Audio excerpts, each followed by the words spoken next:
Hello there, YouTube. I have been struggling to make this video.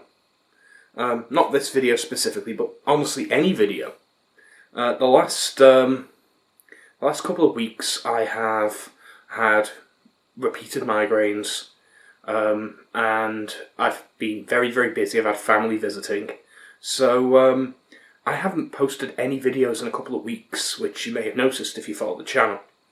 Thing is, the last few days I've been wanting to post videos. I've actually had about 5 different video ideas that I've about half recorded and then not put up. Hopefully I'll have a few of them put up before the end of the year. And there's been a few different things that I could have spoken about, bookish topics that would have made good videos that I had something to say on, such as recently the death of Anne Van Rice. Who is an author who wrote one of my favourite books. Interview with a Vampire is a fantastic book, and it would have been nice to be able to make some kind of tribute video to her, just to talk about her books and pay tribute to a woman who has given us some decent entertainment. I don't know. I'm not going to pretend to have some kind of deep grief, but obviously it's a horrible thing to ever lose anyone, but she was 80, she's lived a decent life, she's lived a very fulfilling life, she's managed to get her works out there, so I would suspect that in the grand scheme of things, if you were to look back on your life and you had a life similar to Anne Rice, you'd look back and go, that's a pretty good life, and you'd look at that as a successful life.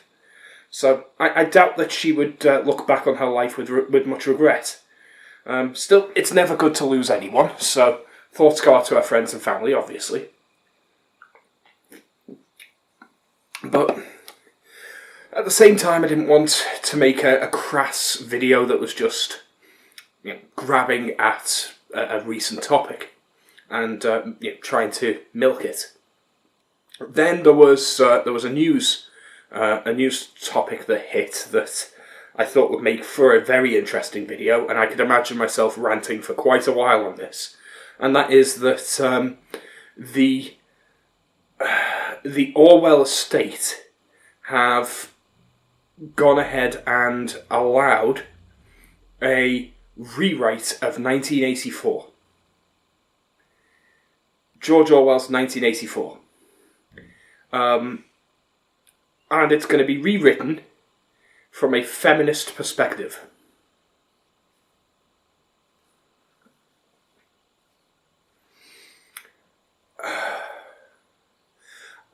I don't want to get into this because I've not planned what I want to say on it, but the very idea that a book that has quotes in it about rewriting historical and important books with a political agenda, so that they get replaced with a new version that's edited and changed. That being a theme in 1984, and then it happening to 1984, just it drives this wheel in my stomach that just it fills me with bile. So doing this to any book pisses me off, but doing this to 1984 proves that they not only misunderstood the very premise of the fucking book, but that they have no reverence or respect for the medium of literature. Like, a rewrite of 1984 might actually be necessary. You could do a modernised rewrite of 1984. Get the language to what we would consider more modern vernacular, because the speech patterns of someone, the writing habits of someone from the 1940s, I believe it was written, that's going to be different from the 2020s. It's 80 years ago. I'd be okay with a rewrite. But not a rewrite that is infusing your politics into this book. And that's already a politically charged book. But the whole point of this book is to rally against revisionist political rewrites. That's one of the things that 1984 actively speaks on. Anyway. Let's not get into this, because I will be here all night otherwise. And like I say, I've not planned out what I want to say on this. I'm getting riled up on the very idea. So, those are a couple of the things that I could talk about, and like I say, I've got plenty of other topics that I want to talk about. I've even got pre-planned videos ready to go that I've either recorded, I didn't like the way it sounded, I was low energy, I wasn't feeling well. Today I was hoping to record something pretty substantial, like, you know, a plan for 2022, because it's around that time that a decent plan for 2022 would be a good video to make. And I ended up with what is called, I believe, a stachoma. Something like that, anyway. It's a kind of ocular seizure. That about 20% of people who get migraines get these seizures. Now, I have, as far as I know, never had one outside of during a migraine, when your vision is already just so destroyed that you can't really focus on anything. You need pitch black anyway. So I was really unsure what was going on. For a good, half hour or so, I couldn't see. I was not blind, but effectively blind. I could make out shapes, I could make out colours, I could make out light. I could see in relative detail, but not enough detail to make out text.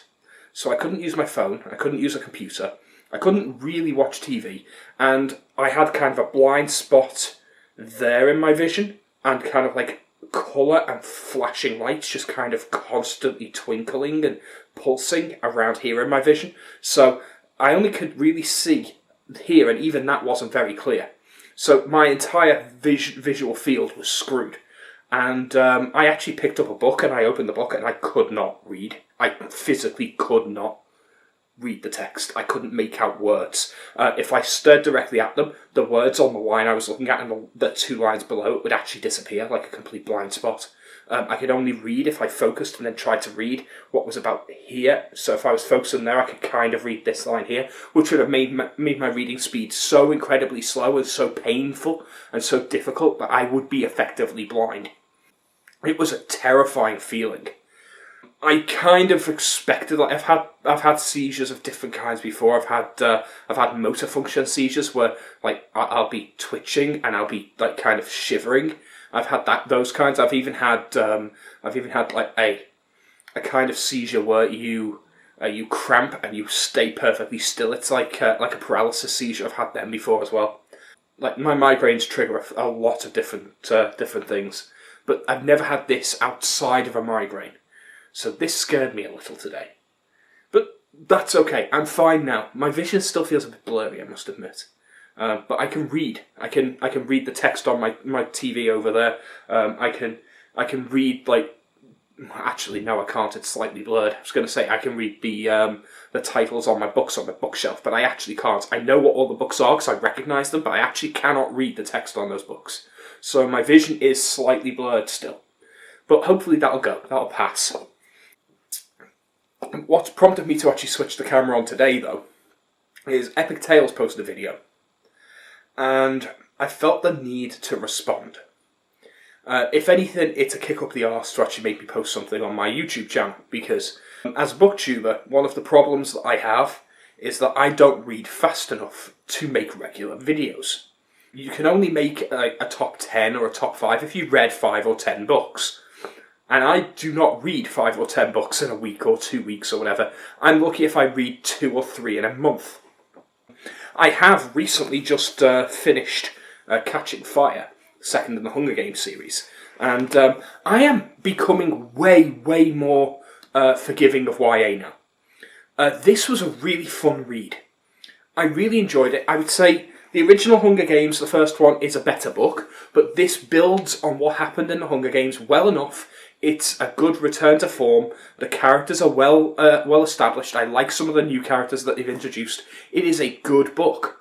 I've enjoyed what I've read so far, and it's taken the teenage element and ramped it up a bit. The characters do silly, stupid things and don't make realizations that the reader is almost certain to make. But it's okay. She's 17. It's acceptable for her to be a bit naive.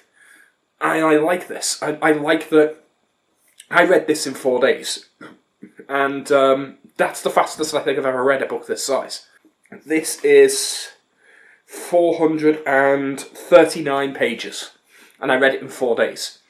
I would say I was reading easily 120 pages in around 2.5 to 3 hours, but it's 120 pages of a YA novel, which is larger print.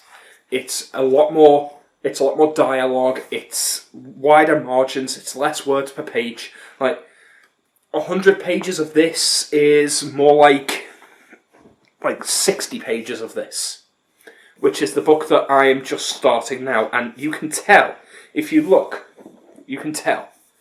The words per page in here, if I hold that up, you can see how dense the words are. And then compare that to the words per page here. You can see just how dense the words are. Like if I switch to one that's not a chapter start, you can see the words are much more dense. There's much more per page. And we can actually test this. We can work this out. If we go to page 249 here, which is a very full page, yeah? Right, and we count this out. 1, 2, 3, 4, 5, 6, 7, 8 on the top line. 248, 1, 2, 3, 4, 5, 6, 7, 8, 9, 10, 11 on the top line. So we've got 8 and 11. It's going to average out probably around 9 or 10. So let's go with 10. And we've got 1, 2, 3, 4, 5, 6, 7, 8, 9, 10, 11, 12, 13, 14, 15, 16, 17, 18, 19, 20, 1, 2, 3, 4, 6, 7, 28 lines per page. So that's 280 words per page if every line is filled. But we also know that this is a book that's filled with dialogue. And I would say that the average page has around 4 to 6 paragraphs and paragraph breaks, which means you can take off around 3 more lines. That takes you to around 250. And then you knock off 10% of that, because about 10% of the pages will be blank pages because they have chapter breaks. So the chapter breaks happen around every 10 pages or so that's 10% that you take off, and that gives you around 225 words per page. Now, let's do the same with the Hod King, which I'm going to pick a random page and try not to actually read it because I've not read this book yet. So 1, 2, 3, 4, 5, 6, 7, 8, 9, 10, 11, 12. 1, 2, 3, 4, 5, 6, 7, 8, 9, 10. So we're going to go with an average of 11 here. And 1, 2, 3, 4, 5, 6, 7, 8, 9, 10, 11, 12, 13, 14, 15, 16, 17, 18, 19, 20, 1, 2, 3, 4, 5, 6, 7, 8, 9, 30, 1, 2, 3, 4, 5. 35 lines per page. Now the lines per page are uniform across a book. So we've got 35 lines per page, 11 words per line. So we're looking at 350 plus another 31, so 380 words. Now, paragraph-wise, there is less dialogue and less quick, short paragraphs. But I would say, looking at this, we have an average of around 4 to 6 paragraphs again. So let's take 5 as the average. Actually, let's go ahead and go with 6, because it's easier, because we want to take half off for each chapter break, so that's another 3 lines off.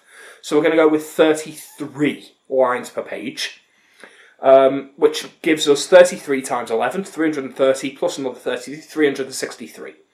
We take off 10% of that, which is going to be 36.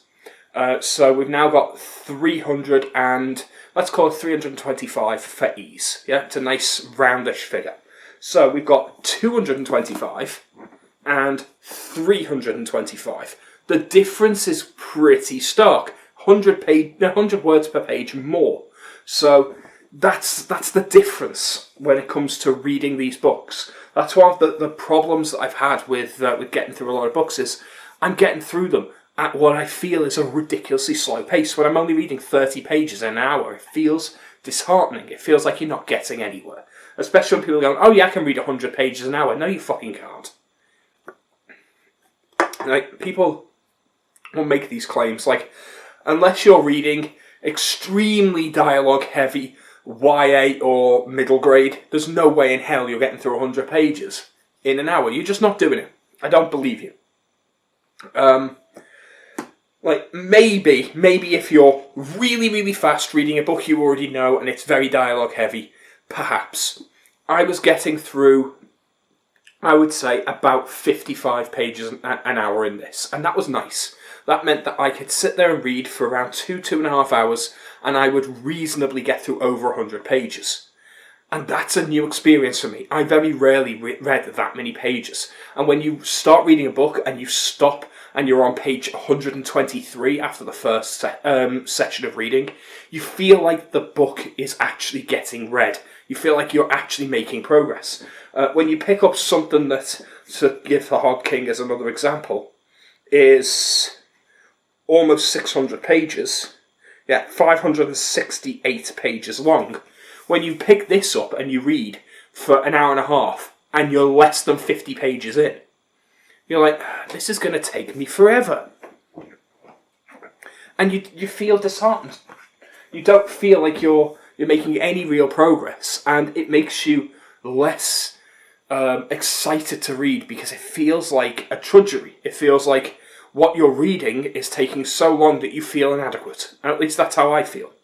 And the main problem I've got is if I read for longer than about 2 hours, I'll trigger a migraine. So the amount of books that I get through is so small, and it really does put me off. But yeah, I managed to read Catching Fire in 4 days, and that was nice. That was a nice, quick, that was a pleasant read, and I'm going to read more YA. I generally don't like YA tropes. I find a lot of the YA stuff to be predictable and a little bit too patronising. But there's good stuff out there. I know there is. There has to be. Catching Fire can't be the only one that's like this, where I can sit and read it in 4 days and actually enjoy it. There's going to be loads out there. So I'm going to seek them out, and I'm going to try to find more that I'll enjoy. So I've got a couple of YA that I'm going to try, and I'm going to pepper them into my reading because I feel that it will give me a little bit more practice. It might improve my reading speed, but also it'll give me a few extra books that I've not read that I can try out, and I can, even if I don't like them, I can review them on the channel and I can give an idea as to whether or not any of these are worth some time. Now, I'm not going to exclusively read these kinds of things because that would be silly. I want to read fantasy, I want to read sci-fi, I want to read horror, I want to read contemporary, and I want to read classics.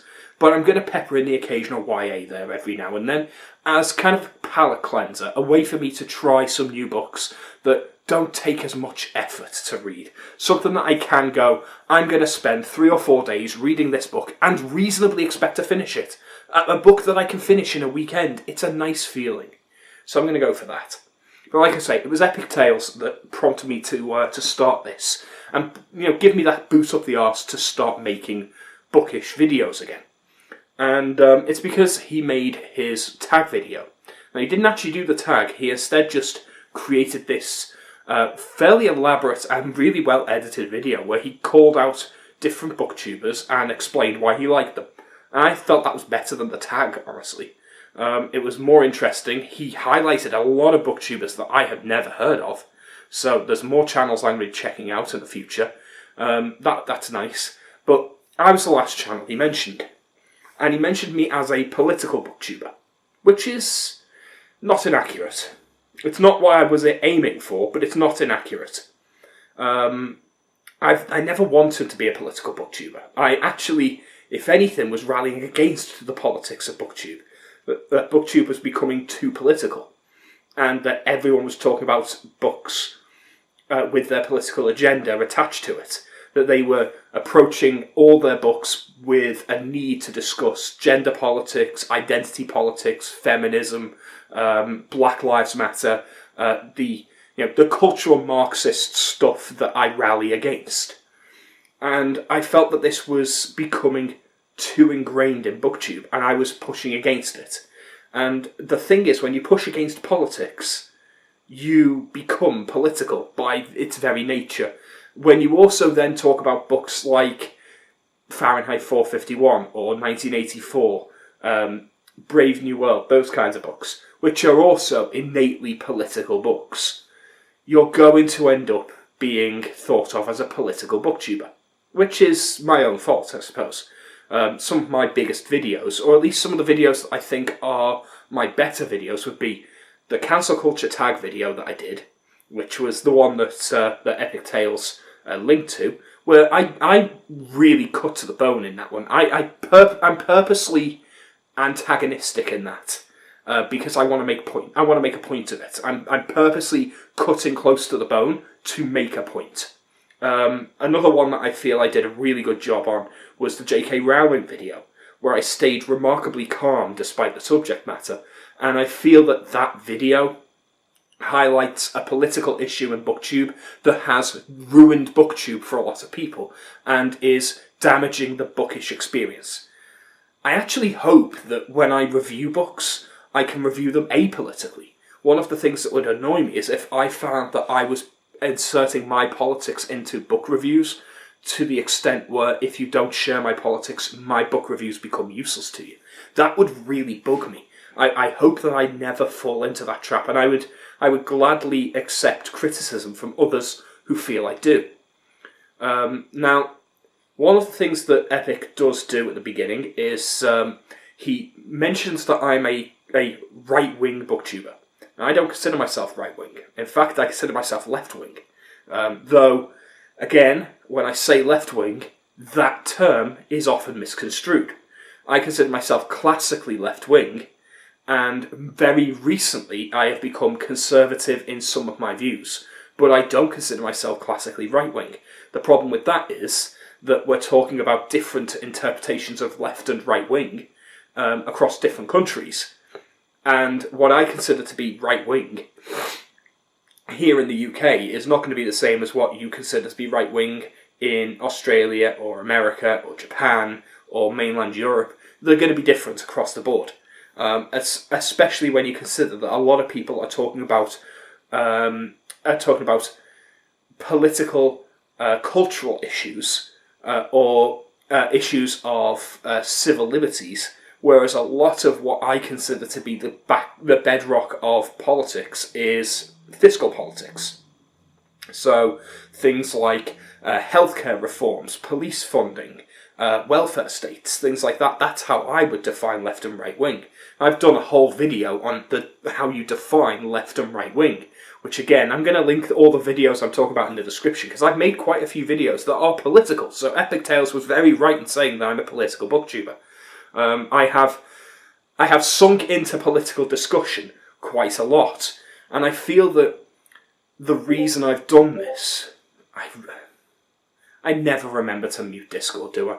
The reason I've done this is because when it comes to the culture war, to use a term that's been spreading around the internet, the people who speak out the most about it are the people who are seeing it invading their media.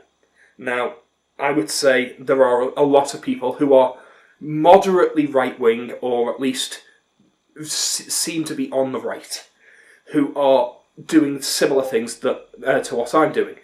Channels like Razorfist and Nerdrotic. They do the same thing that I do with books, only Razorfist tends to talk about video games, and Nerdrotic tends to talk about TV shows and films. There's a few that do this. Some of them go way overboard. The Quartering, for example. He does the same kind of stuff, but he overblows everything, and all of his titles are the same clickbait kind of title, where it's like, this company has been decimated by the backlash. It's like, were they really? Were they really decimated by the backlash? Or did a bunch of people complain on social media and then everyone forgot about it? Because the amount of times that Disney or Star Wars or the MCU has been decimated or destroyed by the backlash is numbering on it happening every fucking week. And they are almost never decimated or destroyed by anything. In fact, they barely fucking notice.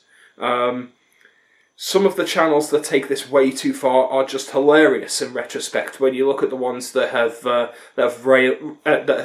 really like pushed against the likes of Kathleen Kennedy, who is the creative director behind the Star Wars franchise under Disney, who has destroyed the franchise. She has completely fucking ruined it.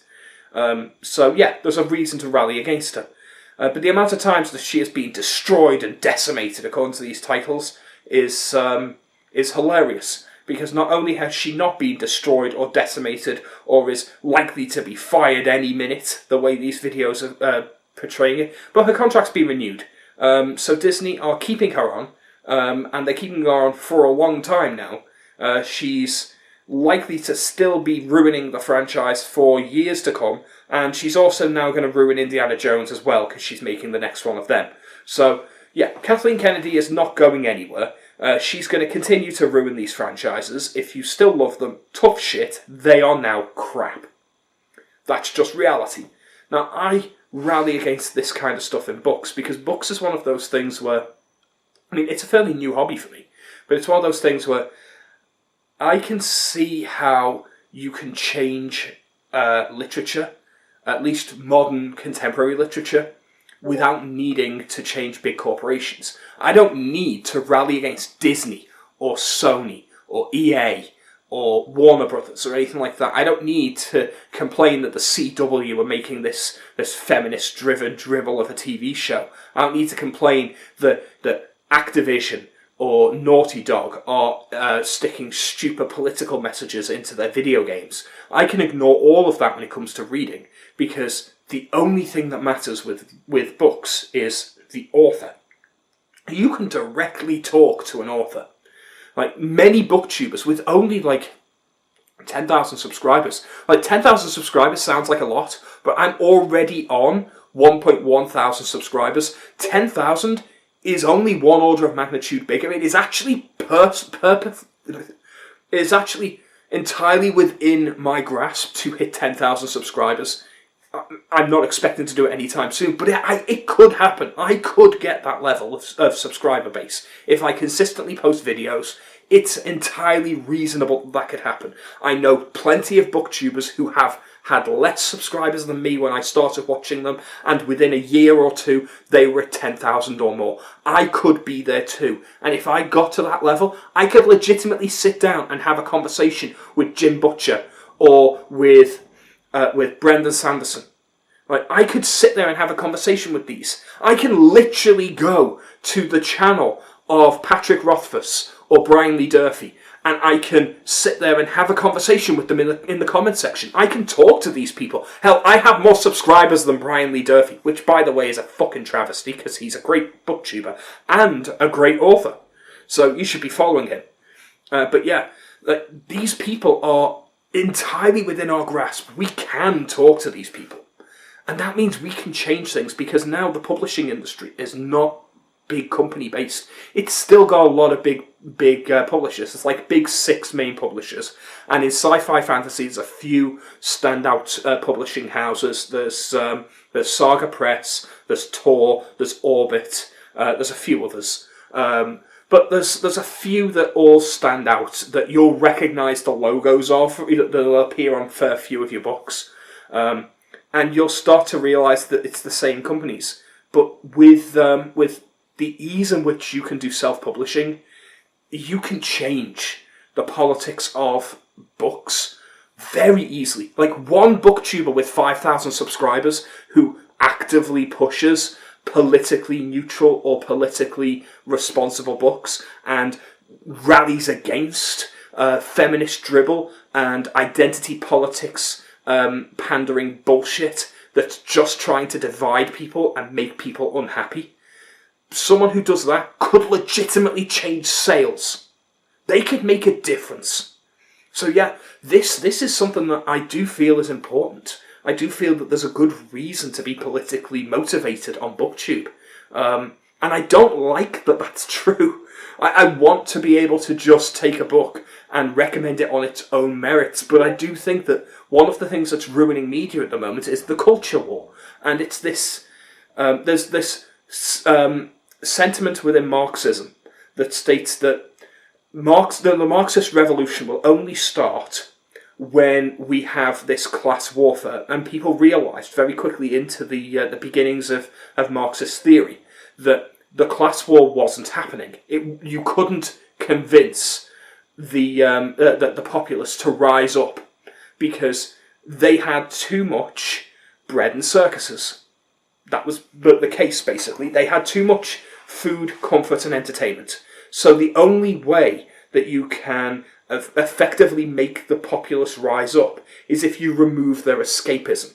If you make it so that they can't escape the politics. So what I'm rallying against is less my politics being in the books. I don't necessarily want every book I read to mirror my politics back at me.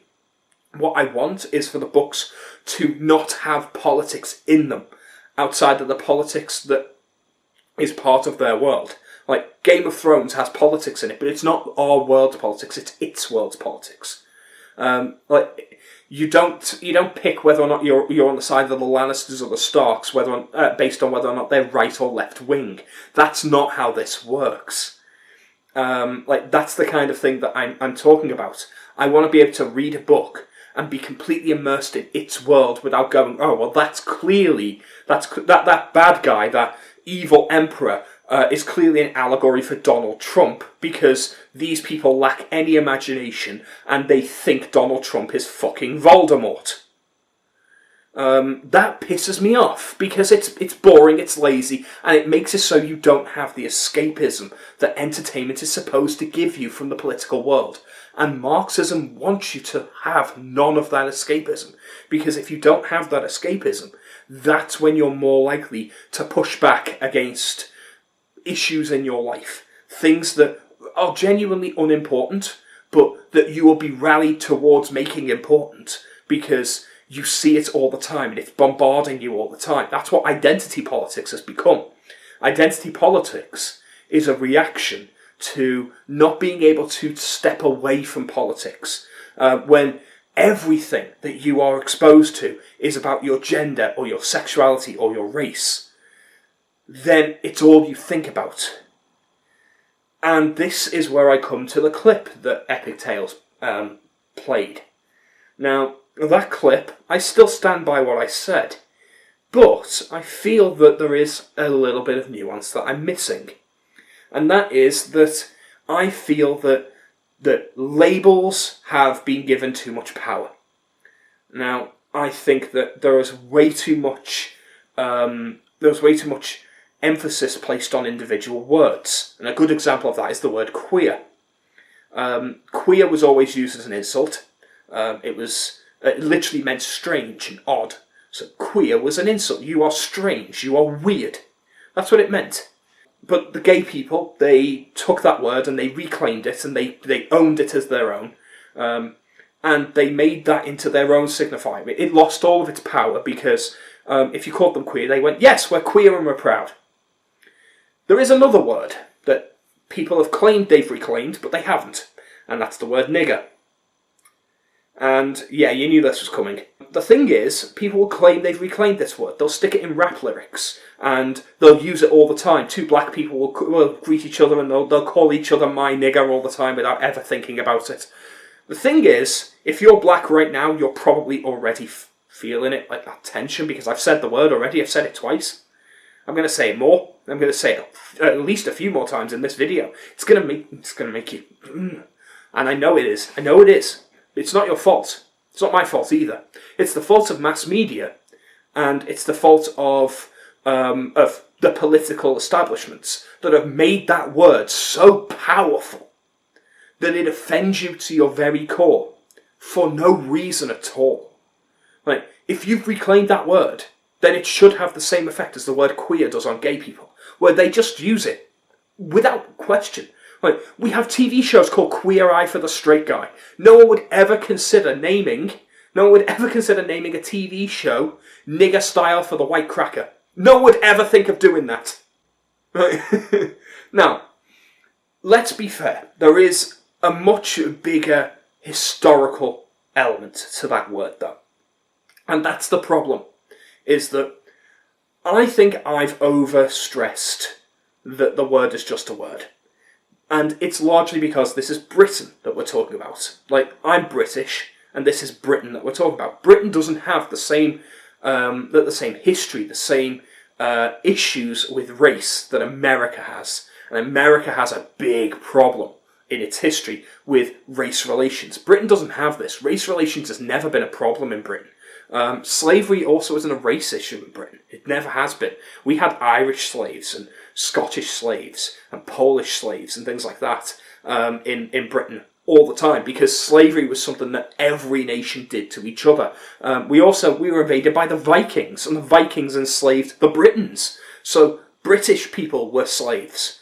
And then when the Vikings were pushed back and Vikings were beaten back, Vikings, well, they weren't Vikings anymore, we call them Vikings now, that's a misnomer. We should really be calling them Nords or Danes, but it doesn't matter anyway. They were then enslaved by the Angles and the Saxons, because when you beat back your opponents, you could enslave them.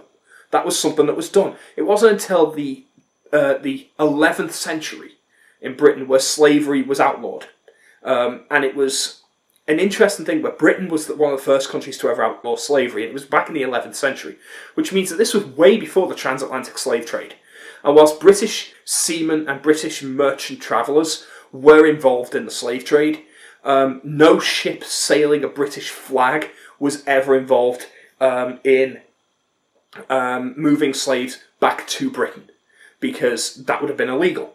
Britain pushed back against the transatlantic slave trade very early on, and once they got the power and the influence to be able to push back against it completely, the Royal Navy was personally responsible for blockading the South Atlantic slave trade between Africa and Brazil, cutting off Brazil and forcing Brazil to refuse slaves due to one of the biggest national blockades in the history of the world. This history with with opposition to the slave trade for Britain means that British people like myself, people who actually know our history, feel very, very comfortable and very proud of the fact that we are not racist. As a country, as a class, as a historical grounding, we are not only not racist, we feel very, very vindicated in being proud of how historically not racist we are. We get to stand on the fucking hill as the people who said no to slavery before anyone else did. Historically, slavery was okay everywhere in the world. It was the norm. And it wasn't just one race being enslaved by another. It was happening all over the place. There are places in China where Chinese people were enslaving other Chinese people. It's got nothing to do with their skin colour. It has everything to do with political groupings and warfare. And when you beat someone in war, you could enslave them as the victors. The victors would enslave the fallen foe and often would go rape the women, which would result in diluting of their cultural heritage, because then all the women would have mixed race children or mixed culture children, which would dilute their cultural heritage, because then they would ban the teachings of their cultures, and that's how you would create a cultural genocide. That's how a lot of these things happened. It happened in Eastern Europe, it happened in China, it's happened across Africa, it happened in the Middle East. It is not specific to a race, but as a British person, you get the ability to stand on the pulpit and go, we stood against this, and we did it hundreds of years before anyone else did. Hundreds of years before, like Abraham Lincoln, and the fight against the Confederacy, the all of that stuff that was happening in America. We were not just ahead. We were so far ahead that there were multiple generations who had lived and died in Britain with slavery being illegal. So yeah, it's just not a thing for us. We don't have black slaves in Britain. Any black people who came here as free people. Like, all the black people were free men when they arrived here. Same with Indians. Indians, Pakistani, African, they all arrived in Britain free. Not only that, they arrived in Britain free as one of the only ports in the Western world where they would be free. So it doesn't hold the same meaning. And I think that's something that I didn't allow for, because that does change the offensiveness.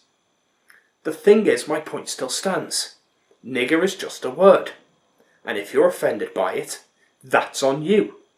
You need to stop being offended by it, because it's just a word. You want to reclaim it, you need to reclaim it by not letting it be offensive. If you give it the power to offend you, you're handing the racists more power. Because now they have a noise they can make to hurt you with. Take it back. Take it back and make it meaningless. Make it so that I can call you niggy nog nig nog knee and you not give a shit. Because you know what? If you can laugh at that, if you're laughing right now, you're winning. If you're hurting right now, the racists are winning. So I'm going to say it again. Laugh at it this time. You are niggy nog nig nog knee, the little dancing nigger. And guess what? Do the dance. Go on, do the dance. You're going to feel great afterwards because you're going to realise that you have legitimately reclaimed that word now. It doesn't mean anything. Now they can't hurt you with it. And that is the power of language. And that, I think, is an important statement, though. Because whilst I still believe that, I don't have the history that America has. I don't have the internalised history that black people in America have to live with. And that is that they need to sit there and think, my grandmother was a slave and was abused and treated like dirt by that person's grandparents. That's very real, and that can hurt. But it's not their fault. It's hard. I get that. There's a personal level of pain there that's deep inside that you need to wrestle with and you need to dismantle. That I don't think I gave enough credit for. But I still think it's just a word. And I still think that you need to take it back properly this time. You can't just take it back and say only the black people can say it. We can stick it on rap lyrics, but you're not allowed to sing along with them. Because you're creating a divide. The day that you can have a white guy with a Texan accent sitting in a truck with a MAGA hat on, singing along to a black rapper's lyrics while saying nigger with a hard R without anyone caring, is the day that genuinely has no power, and that's the day that you've actually reclaimed the word. Let's hope that day is today, and if not, let's hope it's at least coming soon. Because, let's face it, outside of the people who actually are listening and absorbing this point, that's not today. It's not, sadly. But let's hope it's coming soon. But yeah, I feel that was something I needed to discuss, something I needed to explain a little bit more. Because that discussion with EpicTalez was a really good one. It was good to reach across and actually listen to someone else's perspective, a different perspective than my own. Because one of the things that I hate is diversity. Diversity as a concept, as it's portrayed in new politics. Because diversity isn't about being diverse, it's about being black or gay or a woman. It's intersectional. It has nothing to do with actual diversity. But what EpicTalez and I do have is plenty of differences. And skin colour doesn't matter, that's not one of them. I mean, it is one of them, but it's not one of them in this case. What makes me and EpicTalez different is that we grew up in different countries, we grew up in different cultures, and we have different experiences. And that has informed our opinions and our ideas. And that's where the diversity lies. It doesn't matter that his skin's darker than mine. It doesn't matter that his hair is a different texture to mine. Who gives a fuck? I don't give a fuck. And if you give a fuck, then that's your problem. You shouldn't give a fuck. You shouldn't care. It doesn't matter that we look different. What matters is that we think different. And by having those conversations, we can learn a little bit more. And I feel that I have recontextualised that opinion of my own. Like, I've taken that idea I had about the power that words have, and I've ruminated on it, I've thought on it. And it's given me a new perspective. And I thank EpicTalez for that. He's given me a chance to re-examine a thought that I had. Now, I haven't changed my opinion. My stance is still the same. but there's nuance to it. And if you follow this channel, nuance is one of my favourite words. I like nuance. Nuance is the get out of jail free card for every political opinion. Doesn't matter. You're not allowed to be angry at someone. There's nuance. You gotta know the nuance before you're allowed to be angry. I'm sure there's people out there that think I do it just so that I can go, no, you don't know the nuance yet. Can't be angry until you know the nuance. But, I mean, there's a little bit of that to it. But honestly, it's because nuance does matter. It really does make a difference. You have to understand all of the different elements that go into something before you can really make a judgment call on it. So yeah, I hope that this has been an entertaining little digression, and I'm happy to be back on Booktube. I'm happy to be talking to you again. I do have more videos coming, and I'm going to be talking about books in some of my upcoming videos. I've got a couple of videos I want to talk about. I want to make up a couple of issues I want to talk about. And I've got a couple of ideas for a few videos. I also want to talk about a couple of video game topics as well. So I've got them in the pipeline. I can't guarantee that I'll have many videos up before the end of the year. I'm going to try, but we'll see how it goes. I'm not going to make any promises because I think it would be better, honestly, if I made 1 or 2 videos a month and spent more time reading than if I made 1 or 2 videos a week. But all of the videos of me going, I'm in a reading slump, I've only managed to read 20 pages, I've not finished this book, and then you have 4 videos of me holding up the same book saying, I still haven't finished this, It's going to be boring, no one's going to want that. So, I'm going to try to make videos that are interesting. I did start my Tornado Shorts channel, I started bringing that back, and no one was watching it, so I just stopped doing it. 1 minute isn't long enough to do anything of substance. I'm tempted to do the same thing with TikTok. TikTok allows me to go up to 3 minutes. I have a TikTok account that I did book talk stuff on about in May, I think, this year. And that was fine. That got a few views, but it's a separate platform. I'm not sure how many people will use that. If you've got any advice on whether or not the TikTok channel would be something you'd want to follow, then by all means, throw it down in the comments section. I'd be interested to know if people think it's worthwhile. I don't think the YouTube Shorts is worth it anymore. It's just 1 minute is just not enough time. 3 minutes would be fine. 3 minutes I could give an update as to what I'm doing, what I'm reading, a quick little summary, and then I could go back to reading, and I could post it up without an issue. But 1 minute, it's just enough time to introduce myself, hold up a book, and go, I'm reading this, and then it's done. I've actually tried, 1 minute is so short, shockingly short, that you'd be surprised how little substance you can fit in it. So you can't really have a complex thought in that minute, and you have to record it pretty much all in one go. So unless you're Speedy Gonzales when it comes to speaking, you're not going to get what you want out. So anyway, I'll see you guys next time. Thanks for watching. And I'll try not to be quite so late with my next update. I'll try and keep you guys informed. See you then. Bye.